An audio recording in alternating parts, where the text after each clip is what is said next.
আমাদের বাড়িতে না একটা বাদুড় আসে। ও ফ্রিজে যা কিছু থাক না কেন ফ্রিজটা খুলে সবার ফার্স্টে যদি চকলেট দেখতে পায় ওই চকলেটটা নিয়ে হয় পকড় পার হয়ে যায়, যদি নিতে না পারে তাহলে ফ্রিজের পাশে, খাটের তলায় এখানে ফেলে দিয়ে ও পালিয়ে যায়, বুঝতে পারলে? নমস্কার সবাইকে, সকলকে আরও একবার আমার চ্যানেলে স্বাগত। আশা করি তোমরা সকলেই ভালো আছো, সুস্থ আছো। আজকে ব্লগটা শুরু করছি সকাল থেকে না, ভোর 4টে থেকে।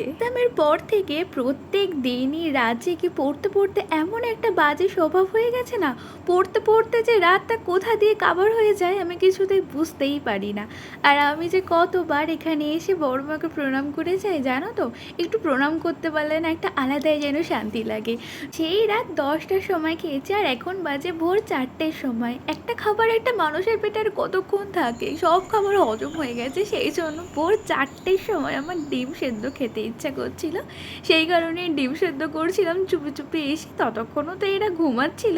ও মা, তারপরে দেখি আমি উঠে এসেছি বলে মারও ঘুম ভেঙে গেছে। আর ডিম সেদ্ধটা হতে হতে এইদিকে তো ভোরের আলো প্রায় ফুটেই গেছে আকাশে। আগে তো আমি রাত 10টা-11টার মধ্যে ঘুমিয়ে পড়তাম, কিন্তু এক্সামের পর লাইফস্টাইলটা একটু চেঞ্জই হয়ে গেছে। আর একখানা ডিম নিয়ে আমি যা রঙ্গ তামাশা এখানে করছিলাম, মা ভিডিওটা করাই আমি পরে বুঝতে পারি।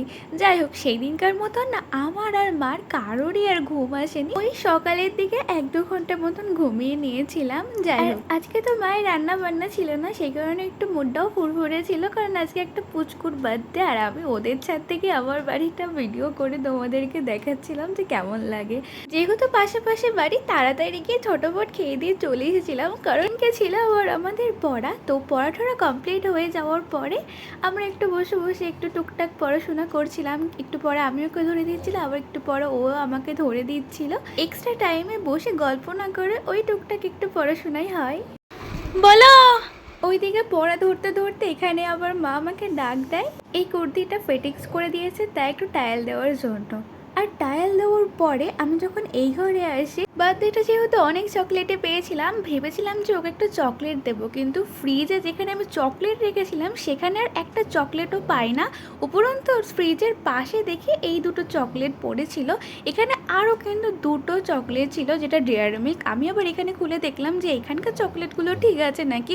ও মা, আর একটা চকলেট দেখি এই খাটের তলায় এসে পড়ে আছে। তো ভিডিওর মধ্যেখানে আমি জাস্ট দুটো কথা বলার জন্য আমি ক্যামেরাটা অন করলাম। 1-2 মাস আগে একটা এরকম ভিডিও পোস্ট করেছিলাম বাড়িতে চুরি হওয়া নিয়ে। চকলেট ফকলেট যা খুশি বলো না কেন, খাওয়ার মতন আছে এক আমি, আর তো কেউ সেরকম একটা ছুঁয়েও দেখে না আমার জিনিস। রিসেন্টলি আমার 2 দিন আগে বার্থডে গেছে, সেটা তো তোমরা সকলেই জানো। বার্থডেতে মোটামুটি 350 টাকার মতন চকলেট পেয়েছি। একটা চকলেট আমি খেয়েওছি হাফ, আর আরেকটা চকলেট যেটা আমার পড়ার দাদা দিয়েছিল সেই চকলেটটা আমার খাওয়া হয়েছিল না। যেরকমকার চকলেট সেরকম চকলেটটা ফ্রিজে রেখে দেওয়া হয়েছিল। আমি ভেবেছিলাম আমি আস্তে আস্তে খাবো, আমাদের তো এখন ডবল ডোরের ফ্রিজ। ডিপে আমি কয়েকটা চকলেট রেখে দিয়েছিলাম, চকলেট সেলিব্রেশন নিচের যেই ডোরটা সেখানে রেখে দিয়েছিলাম। একটা ছিল মিল্ক চকলেট, একটা ছিল ডার্ক চকলেট, তার সাথে 3টে ডিয়ারি মিল্ক ছিল, তার মধ্যে একটা পুরো খাওয়া হয়ে গেছিল আর দুটো ছিল 20 টাকা ডিয়ারি মিল্কগুলো। তোমরা তো ভিডিওটা দেখতেই পেলে আমি ঘরে এসে কি রকম কি দেখেছি না দেখেছি, পুরো বিষয়টাই আমি দেখেছি। কিন্তু আমি কি বলতো, আমার বাবা মা আমাকে এরকম শিক্ষা দেয়নি যে কাউকে দুটো খারাপ কথা বা ছোট বড় কথা বলে তাকে অপমানিত করলে। আমি চাইও না আমার কারণে কষ্ট পাক, আমি এটাও চাই না। আর আমার ভালো লাগে না কাউকে দুটো ছোট বড় কথা বলবো। যদি কথা বলার মতন,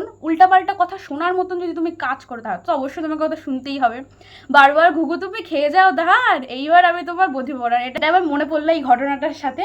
একটা ফিউজ ছিল, একটা ড্রিঙ্কস ছিল, খেতেও পারিনি। পরের দিন ফ্রিজ খুলে তো দেখি ওটা নেই, কোন বাদুড় এসে নিয়ে চলে গেছে তার নেই ঠিক। তখন আমি সন্দেহটা করেছিলাম, এবার শিওর ছিলাম না। তো এইবার যেই কেসটা হলো আমি নিজের চোখে দেখেছি, কিন্তু হাতে নাতে ধরতেই পারতাম। আমি না চাই না যে হাতে নাতে ধরে দুটো কথা শোনাবো বা সে লজ্জায় পড়ে যাবে, এই জিনিসটা না আমার একদম ভালো লাগে না। কিচ্ছু বলিনি, আমি নর্মালি ব্যাপারটা নিয়েছি। বাদুর অবলা জীব, কি আর বলবো বলো। আজকে চকলেট সরেছে, কাল টাকা সরতে পারে। তো এই যে 2 দিন এই কেসটা হলো বাড়িতে আমার, এটা হলো ডেমো। কখন কি নিয়ে হাওয়া হয়ে যাবে আমি তো সেটাই ভাবি। মানুষ সব করতে পারে, এতটা জঘন্য, এতটা ছোট লাগে, এতটা নিজ যে মানুষ হতে পারে, সিরিয়াসলি আমি না দেখলে বুঝতাম না। দেখার পরেও বলিনি যখন, আমি এর পরেও আর বলবো না। তবে এটাই বলতে চাই, এত বড় সাহস কিন্তু না থাকাই ভালো। দেখি কতদিন বাদুর কত কিছু চুরি করতে পারে। পড়া শেষ হওয়ার পরে আমার আর প্রিয়াঙ্কার ডিল হয়েছিল যে পড়া শেষ করার পরে আজকে একটু বৈঠকে যাব। তো হট করে ও বলে যে ওর মেসো মারা গেছে। এই কারণে বাড়ি চলে যায়। সেদিন আমার এই জন্য বাদর সব চকলেটগুলো নেওয়ার টেন্ডেন্সি নিয়ে আসলেও একটা চকলেটই শুধু সরাতে পেরেছিল। দেনেই কাকুটা এসে আমাদের দুধ দিয়ে গেল।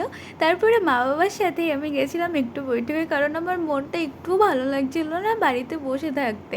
আমার মন খারাপ দেখে বাবা আবার আমার জন্য দুটো চকলেটও এনে দিয়েছিল। আর এখানে আমাদের খাবারটা দিতে দেরি করছিল বলে আমি আর মা বসে বসে আবার দুটো ওয়েব সিরিজও দেখে নিয়েছিলাম সেই ফাঁকে। দেন আমাদের অর্ডারটা চলে আসে। আমরা তো এখানে গেলে এখানকার স্পেশাল মাঞ্চুরিয়ানই খাই, যেহেতু মা চিকেন মাঞ্চুরিয়ান খায় না, মানে চিকেনের কোনো প্রিপারেশনই খায় না, সেহেতু ভেজ মাঞ্চুরিয়ানই আর আমাদের খেতে হয়।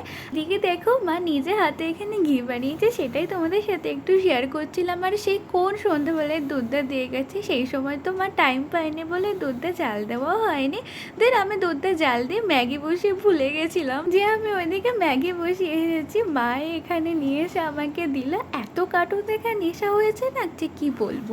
যাই হোক, সন্ধ্যাবেলা আবার বাবা আমাদের বলেছিল আজকে যখন রান্না করা হয়নি সকাল থেকে, তো আজকে আর রান্না করতেই হবে না, ডিনারটা একবারে বাইরে থেকেই করে আসা যাক। আর আমরা তো বিরিয়ানি মানে ওই ড্রিমল্যান্ডের বিরিয়ানি চিনি। আর রাত করে ওখানে যেতে গিয়ে একটু প্রবলেমই হয় জানো তো, প্রতিদিন ওখানে রাস্তায় পুলিশ থাকে। তারপরে একটা স্কুটিতে আমরা 3 জনে যাই, যেটা তো একদমই অ্যালাউ না। তো এটা দিয়ে আজকে রাতের ডিনারটা কমপ্লিট করি, তো দেন বাড়ি চলে আসি। তো আজকের ব্লগটা এটুকু, দেখা হচ্ছে নেক্সট কোনো ব্লগে। ততক্ষণ take care, love you and bye by.